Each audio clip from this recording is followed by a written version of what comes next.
ꯑꯩꯈꯣꯏꯒꯤ ꯁꯨꯄꯔꯚꯥꯏꯖꯔ ꯑꯃꯗꯤ innovator ꯃꯌꯥꯝꯁꯤꯡꯗꯨꯒꯤ training ꯇꯧꯕꯗꯨ ꯑꯩꯈꯣꯏꯒꯤ ꯁ꯭ꯇꯨꯗꯦꯟꯁꯤꯡꯅ ꯇꯧꯕ ꯌꯥꯔꯣꯏ ꯍꯥꯏꯗꯅ ꯂꯥꯎꯊꯣꯛꯈꯤꯕ ꯄꯣꯠꯇꯣ ꯂꯥꯎꯊꯣꯛꯏ ꯀꯩꯒꯤꯅꯣ ꯍꯥꯏꯗꯅ ꯃꯗꯨ ꯑꯊꯤꯡꯕ ꯄꯤꯖꯈꯤꯕꯅꯤ ꯍꯥꯏꯇꯥꯔꯦ ꯌꯥꯝꯅ ꯄꯤꯛꯄ ꯑꯦꯖꯤꯇꯦꯁꯟ ꯃꯆꯥ ꯑꯃꯅꯤ ꯑꯥꯒꯁꯀꯤ ꯇꯥꯡ 12ꯅꯤ ꯑꯩꯈꯣꯏꯅ campaign for just and fair delimitation ꯑꯃꯗꯤ ꯆꯠꯃꯤꯟꯅꯔꯤꯕ ꯑꯩꯈꯣꯏꯒꯤ ꯇꯤꯝꯅ ꯂꯥꯎꯊꯣꯛꯈꯤꯕꯒꯤ ꯃꯇꯨꯡ ꯏꯟꯅ ꯂꯥꯛꯂꯤꯕ ꯇꯥꯡ 18ꯇ ꯃꯅꯤꯄꯨꯔ ꯒꯕꯔꯟꯃꯦꯟꯠꯅ ꯑꯃꯗꯤ ꯏꯟꯗꯤꯌꯥ ꯒꯕꯔꯟꯃꯦꯟꯠꯀꯤ ꯑꯣꯔꯗꯔ ꯑꯃꯒꯤ ꯃꯇꯨꯡꯏꯟꯅ ꯄꯥꯡꯊꯣꯛꯀꯅꯤ ꯍꯥꯏꯅ ꯇꯧꯔꯤꯕ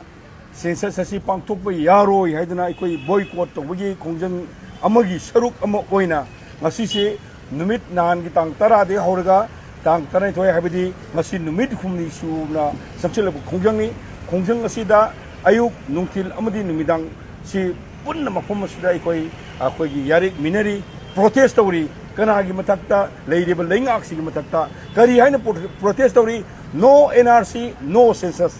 ꯁꯦꯟꯁꯁ ꯇꯧꯗ꯭ꯔꯤꯉꯩꯒꯤ ꯃꯃꯥꯡꯗ ꯑꯩꯈꯣꯏꯅ NRC ꯇꯧꯒꯗꯕꯅꯤ ꯍꯥꯏꯕ ꯄꯣꯠꯁꯤꯅꯤ ꯑꯩꯈꯣꯏꯅ ꯊꯝꯕꯤꯈꯤꯕꯁꯦ ꯑꯗꯨꯅ ꯃꯁꯤꯒꯤ ꯆꯪꯁꯤꯜꯂꯛꯏꯕ ꯈꯣꯡꯖꯪꯁꯤꯒꯤ ꯃꯅꯨꯡ ꯆꯟꯅ ꯉꯁꯤꯁꯤ ꯑꯍꯥꯟꯕ ꯑꯩꯈꯣꯏꯒꯤ JFDꯒꯤ ꯁ꯭ꯇꯨꯗꯦꯟꯠ ꯋꯤꯡꯅ ꯑꯩꯈꯣꯏ ꯑꯦꯖꯤꯇꯦꯁꯟ ꯃꯆꯥ ꯌꯥꯝꯅ ꯄꯤꯛꯄ ꯑꯦꯖꯤꯇꯦꯁꯟ ꯃꯆꯥ ꯑꯃꯈꯛ ꯆꯪꯁꯤꯟꯖꯕꯅꯤ ꯃꯗꯨ ꯑꯩꯈꯣꯏ ꯅꯝꯕꯣꯜꯒꯤ SK ꯋꯨꯃꯦꯟ ꯀꯣꯂꯦꯖꯀꯤ ꯑꯗꯨꯗ ꯑꯩꯈꯣꯏꯒꯤ ꯂꯩꯔꯤꯕ ꯑꯩꯈꯣꯏꯒꯤ ꯂꯥꯛꯏꯕ ꯇꯥꯡ 13ꯁꯦ ꯃꯁꯤꯗ ꯄꯥꯡꯊꯣꯛꯅꯅꯕꯒꯤꯗꯃꯛꯇ ꯃꯥꯏ ꯄꯥꯛꯅꯅꯕꯒꯤꯗꯃꯛꯇ ꯃꯈꯣꯏꯅ ꯑꯩꯈꯣꯏꯒꯤ ꯁꯨꯄꯔꯚꯥꯏꯖꯔ ꯑꯃꯗꯤ ꯏꯅꯣꯚꯦꯇꯔ ꯃꯌꯥꯝꯁꯤꯡꯗꯨꯒꯤ ꯇ꯭ꯔꯦꯅꯤꯡ ꯇꯧꯕꯗꯨ ꯑꯩꯈꯣꯏꯒꯤ ꯁ꯭ꯇꯨꯗꯦꯟꯁꯤꯡꯅ ꯇꯧꯕ ꯌꯥꯔꯣꯏ ꯍꯥꯏꯗꯅ ꯂꯥꯎꯊꯣꯛꯈꯤꯕ ꯄꯣꯠꯇꯣ ꯂꯥꯎꯊꯣꯛꯏ ꯀꯩꯒꯤꯅꯣ ꯍꯥꯏꯗꯅ ꯃꯗꯨ ꯑꯊꯤꯡꯕ ꯄꯤꯖꯈꯤꯕꯅꯤ ꯍꯥꯏꯇꯥꯔꯦ ꯌꯥꯝꯅ ꯄꯤꯛꯄ ꯑꯦꯖꯤꯇꯦꯁꯟ ꯃꯆꯥ ꯑꯃꯅꯤ ꯍꯥꯏꯔꯤꯕ ꯌꯥꯝꯅ ꯄꯤꯛꯈ꯭ꯔꯕ ꯑꯦꯖꯤꯇꯦꯁꯟ ꯃꯆꯥ ꯑꯗꯨꯗ ꯂꯩꯔꯤꯕ ꯃꯗꯨꯕꯨ ꯀꯩꯅꯣ ꯇꯧꯅꯕ ꯍꯣꯠꯅꯕꯗ ꯆꯪꯁꯤꯜꯂꯤꯕ ꯁꯥꯇ꯭ꯔꯁꯤꯡꯒꯤ ꯑꯩꯈꯣꯏꯒꯤ ꯏꯅꯥꯎꯁꯤꯡ ꯁꯥꯇ꯭ꯔꯁꯤꯡꯁꯤ ꯌꯥꯝꯅ ꯇꯝꯊꯤꯕ ꯃꯑꯣꯡꯗ ꯌꯥꯝꯅ ꯑꯍꯦꯟꯕ ꯃꯑꯣꯡꯗ ꯍꯦꯛꯇ ꯑꯦꯟꯇꯤ ꯇꯦꯔꯣꯔꯤꯁ ꯑꯗꯨꯒ ꯇꯦꯔꯣꯔꯤꯁ ꯆꯠꯊꯒꯗꯕ ꯃꯑꯣꯡꯗ ꯀꯣꯏꯇꯥꯟꯒ ꯇꯥꯟꯅꯕꯒꯤ ꯃꯑꯣꯡꯗꯨ ꯃꯅꯤꯄꯨꯔ ꯃꯤꯌꯥꯝꯅ ꯎꯕꯤꯈ꯭ꯔꯦ ꯃꯗꯨꯃꯛ ꯌꯥꯝꯅ ꯂꯥꯏꯕꯛ ꯊꯤꯕ ꯄꯣꯠ ꯑꯃꯅꯤ ꯍꯥꯏꯅ ꯑꯩꯈꯣꯏ ꯊꯝꯖꯒꯦ ꯀꯔꯤꯒꯨꯝꯕ ꯑꯩꯈꯣꯏꯒꯤ ꯂꯩꯕꯤꯔꯤꯕ ꯑꯩꯈꯣꯏꯒꯤ ꯄꯨꯂꯤꯁꯀꯤ ꯗꯤꯄꯥꯔꯠꯃꯦꯟꯅꯁꯨ ꯑꯗꯨꯒ ꯃꯅꯤꯄꯨꯔ ꯃꯤꯌꯥꯝꯅꯁꯨ ꯑꯩꯈꯣꯏꯅ ꯉꯁꯤ ꯆꯪꯁꯤꯜꯂꯤꯕ ꯈꯣꯡꯖꯪ ꯑꯁꯦ खितंग रेस्पेक्ट तौबीबा मथौ ताई मरमदे अखोइना तौजरिबसे अखोइ खर खकी नते मणिपुर हाइबसिदा लैरिबा येलौमी पुमना अखोइ पुमनमकी तुंगी गिदमकदा खलगा तौजबा अदुगुमा एजिटेशन मचा अमनी मसिनसु अखोइ अरोइबा नत्रि यामना पिकपा होबदा ngairi सुमाइन पिकपा होबदा ngairi सिदा अदुगुमगी यामना एक्सेस ओइबा तौसलागदी मदुदा यामना कनबा इमुनाइ मुतानकबगी फिबुन तौगनी मधुना मरम ओरकाना लैबिरिबो मयाम सिंग मधु किदंग वखल फथबिबो मथौ तायबसे आई अहान थमजगे अदुगा लोइना लोइना हुजुगजे यामना तनिक मणिपुर की मियामना पाखनरिंगी तंजासिदा अईगी इसादा बिरकबा ड्यूटी नि खंदना लाइबा तांग 13 से मसिदा करिगुमा सेंसस तौखिबा तारगदी तुंगमचत मांगनी तुंगमचत की अखोइगी कन लंबी लेत्रे हाइबा खंगना अखोइना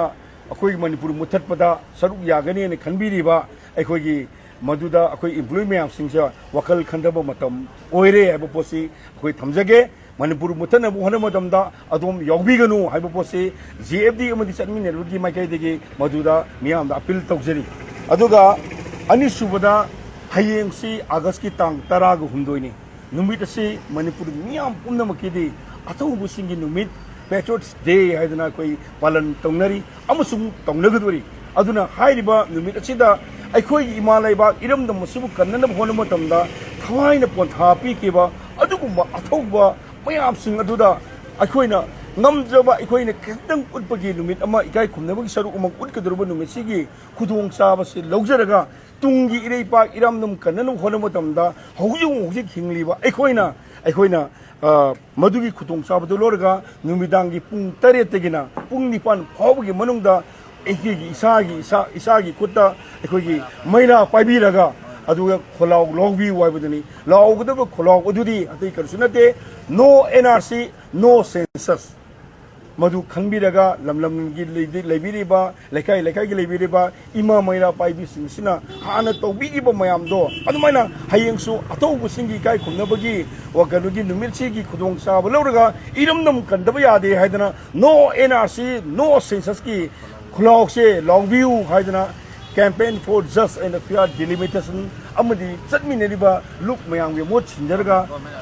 कनोदा मियामदा अखोइगी मसिगी वफम जे थमजरी अदुगा अरोइबदा थमजनिंगबो वफम अमना हौजिक यामना तनिक लगबा यामना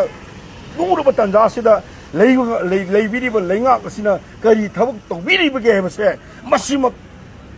ꯈ꯭ꯋꯥꯏꯗꯒꯤ ꯂꯨꯕ ꯇꯥꯟꯖꯥ ꯑꯃ ꯑꯣꯏ ꯍꯌꯦꯡ ꯁꯨꯞꯅꯇꯒꯤ ꯅꯨꯃꯤꯠ 5ꯅꯤ ꯈꯛꯇ ꯉꯥꯏꯔꯦ ꯇꯥꯡ 13ꯗꯒꯤ ꯍꯧꯈ꯭ꯔꯅꯤ ꯃꯗꯨꯅ ꯇꯥꯡ 13 ꯁꯤ ꯐꯥꯎꯕꯒꯤ ꯃꯅꯨꯡꯗ